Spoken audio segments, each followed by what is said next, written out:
Bonjour à tous et bienvenue sur Viking Studio. Inutile de vous présenter la série de vidéos, ça fait quand même la 12e vidéo de la série. Je vous cache pas que j'en peux plus parce que c'est affolant le niveau de connerie du truc. Bon ben on est parti. Une situation de verrouillage est évoquée pour commencer cette partie-là. Quelle situation de verrouillage? Si c'est celle de votre esprit critique, de votre capacité à faire des recherches d'informations et globalement celle de votre intelligence, oui. Oui, là, il y a une situation de verrouillage. Parce que là, j'ai décidé que jusqu'ici, je suis resté à peu près gentil. Mais là, on atteint des sommets de conneries. Et encore, je pense que ça va aller de pire en pire. On tombe sur des gens qui méprisent carrément ce qu'ils savent, juste pour désinformer. C'est une honte. Une honte. Parce que jusqu'ici, on tombait sur des personnes qui avaient pour beaucoup, qui étaient pour beaucoup, qui avaient pour beaucoup comment on pourrait dire ça, des backgrounds professionnels assez douteux. Mais là, on arrive quand même sur des trucs. Donc vraiment, on nous dit, il n'y a que 3 agences de presse qui informent le monde entier. Non. Les 3 agences de presse citées, à savoir Reuters, l'AFP et une 3e Associated Press, je crois, si je dis pas de bêtises, c'est les 3 plus grandes agences de presse au monde. Mais il y en a des dizaines d'autres, donc il est faux de dire que c'est les 3 seules agences qui informent le monde. Parce qu'en plus, une agence de presse n'informe pas, elle vend des informations aux autres médias, enfin aux médias. Ce n'est pas un média, une agence de presse. Et ensuite, non, France Soir n'est plus un média fiable, ce n'est même plus un média, il n'y a plus aucun journaliste à France Soir. Ou du moins plus aucune personne diplômée de journaliste ou ayant une licence de journaliste. Ensuite, on parle d'un collectif de personnes d'un bon niveau scientifique. La liste de ces personnes, s'il vous plaît. Parce que là, bon niveau scientifique, si tu veux, je vais chercher mon chien, je dis qu'il a un bon niveau scientifique. Bon, j'ai pas de chien, mais tu vois le délire. À ce niveau-là, je peux dire que ma porte, elle a un bon niveau scientifique. Bah oui, je prouve pas de qui il s'agit. Je dis juste, j'ai quelqu'un chez moi qui a un bon niveau scientifique. Ma porte. Allez, la suite. Il parle de conclusion sur l'étude du Lancet paru 10 minutes après la parution de l'étude. Comme quoi cette étude était impossible, gna gna gna. On peut avoir la liste sur les conclusions de ton collectif, qui à mon avis est un collectif fantôme. Parce que bordel de merde de bande de connards, on veut des sources.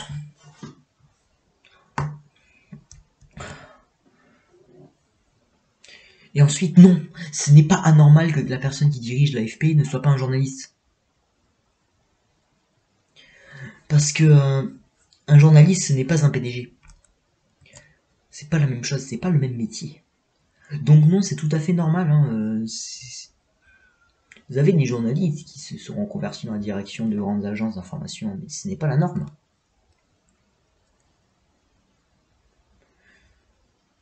Ce n'est pas considéré comme la norme. Et ensuite, non, l'argent reversé aux médias par l'État est destiné à leur éviter la faillite. D'ailleurs, je sais pas à quel point vous êtes con ou débile. Je sais pas, vous avez dû bouffer à l'époque où vous étiez gamin le plomb qu'il y avait dans la peinture des murs. Pour être aussi débile profond, vous avez été fini à la pisse en fait, au niveau de votre cerveau. Parce que sur l'article qui est en capture d'écran dans le documentaire, il est bien mis destiné à compenser les pertes dues à la faillite, entre autres, de Prestalis. Pas pour les soutenir pour l'information pendant le Covid, hein. Pour garantir leur pérennité sur le long terme. Or, la pandémie actuellement, c'est du court voire du moyen terme tout au plus. Enfin, du court terme en vue de la maladie, du moyen terme en vue des conséquences, puis au long terme, sur le long terme, normalement, on doit s'en tirer sans trop de dégâts. Même sans dégâts apparents, très long terme. Donc non, arrêtez de raconter des conneries, hein. Je sais pas, allez acheter un cerveau, allez vous faire greffer un cerveau, je sais pas. Faites quelque chose. Mais restez pas comme ça, comme des cons.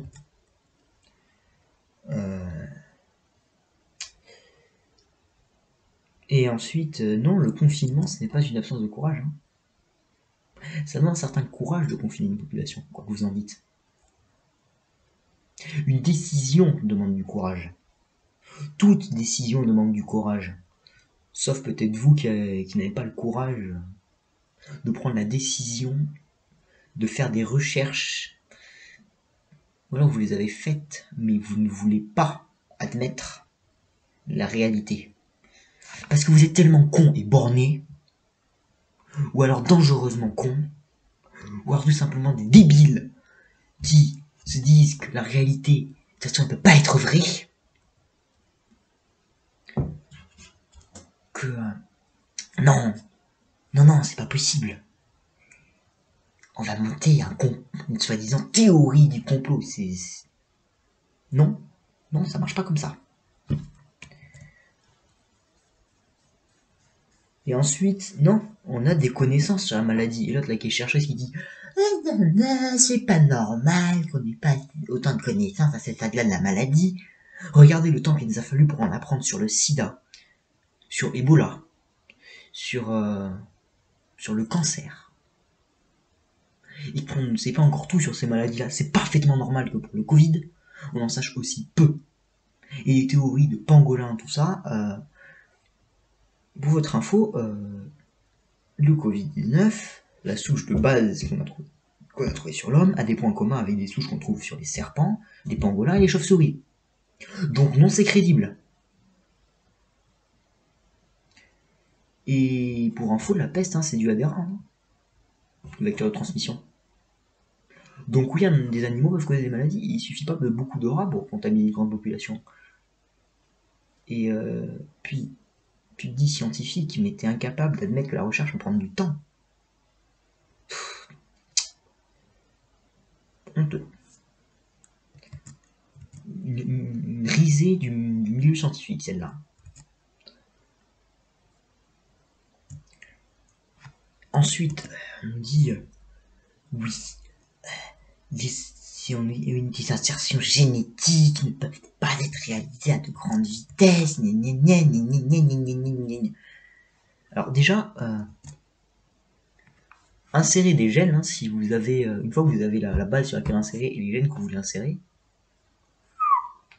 des amateurs peuvent le faire. La génétique amateur, ça existe. J'ai un pote qui est très intéressé par ça et qui s'y intéresse beaucoup. Et qui voudrait pouvoir en faire d'ailleurs. Et qui disait que non, que la génétique amateur c'est très simple, on peut en une dizaine de minutes créer un organisme. Enfin, un organisme. Une cellule génétiquement modifiée, après elle ne survivra pas forcément, mais on peut créer quelque chose. Donc non, et puis les brevets que t'avances, ils sont pas pris dans le sens que t'avances là. Ah oui, un détenteur de brevets, de machin, de trucs, et ben putain, tu détends des brevets, t'es pas capable d'interpréter un brevet.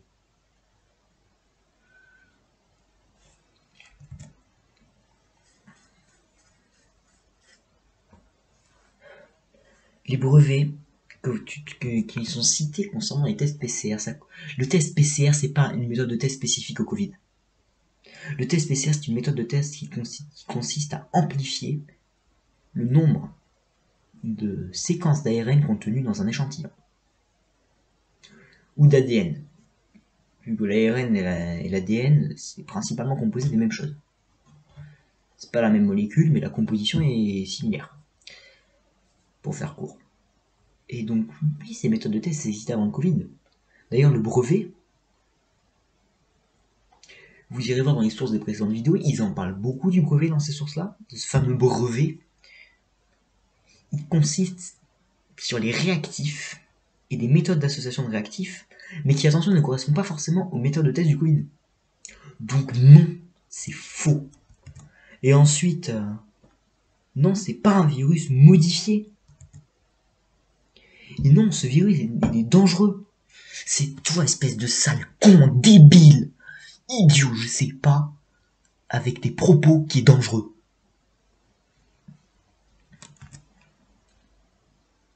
Et putain, c'est quoi des dangers du vaccin? C'est pas toi qui le développe, donc tu n'as pas pu faire les phases de test. En plus, t'es à la retraite. Il est à la retraite, ce type. Donc non, il n'est pas fiable sur ce point-là, surtout vu de ce qu'il raconte. Un brevet en médecine concernant l'invention d'une maladie. L'invention d'une maladie, c'est la découverte d'une maladie. L'invention de quelque chose en histoire ou en science, c'est la découverte de quelque chose. Enfin, en histoire ou en médecine infectieuse, c'est la découverte de quelque chose.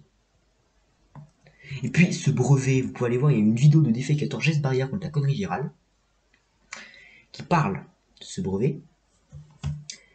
Et ce brevet porte sur une épidémie de SRAS de 2003. 2002-2003, pardon. Et l'autre brevet dont il parle, 2011-2012, c'est une autre épidémie. Donc non.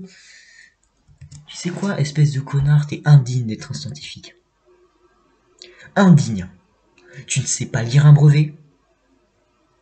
Tu ne sais pas interpréter des termes scientifiques. Etc., etc. Alors je sais pas si c'est que tu ne sais pas les interpréter ou si tu te bornes à ne pas les interpréter. Mais dans tous les cas, c'est grave. C'est extrêmement grave. Parce que comment un scientifique peut-il à un tel point dénigrer la méthode scientifique? Comment? C'est honteux. Tout ça pour de simples histoires d'influence et autres trucs dans le genre malsain. C'est une honte. Je n'ai pas peur de dire ça. Je vais vous dire une chose, je voulais signaler tous les commentaires complotistes sous la vidéo que j'ai trouvée diffusant le documentaire. Ainsi que la vidéo, mais j'attends d'avoir fini de regarder la vidéo pour la signaler. Parce que le problème c'est qu'elle n'est pas téléchargeable parce qu'il y a des histoires de droits d'auteur. Il y en a tellement que tout signaler, je ne peux pas le faire seul. Donc, signalez tous les commentaires complotistes que vous voyez, que ce soit sur le Covid ou autre chose. Signalez. Parce que, à ce rythme-là, je vais vous dire une chose. Des scientifiques qui comme ça dénigrent la méthode scientifique. C'est même plus des scientifiques. Ils sont tombés tellement bas. On ne peut plus rien faire pour eux. On peut pas les radier des ordres scientifiques, mais ne les écoutez plus. C'est des personnes qui prétendent avoir la connaissance alors qu'ils la dénigrent. Et ça, c'est grave. Sur ce, moi je vous dis à bientôt dans la suite. C'était Viking Studio. Au revoir.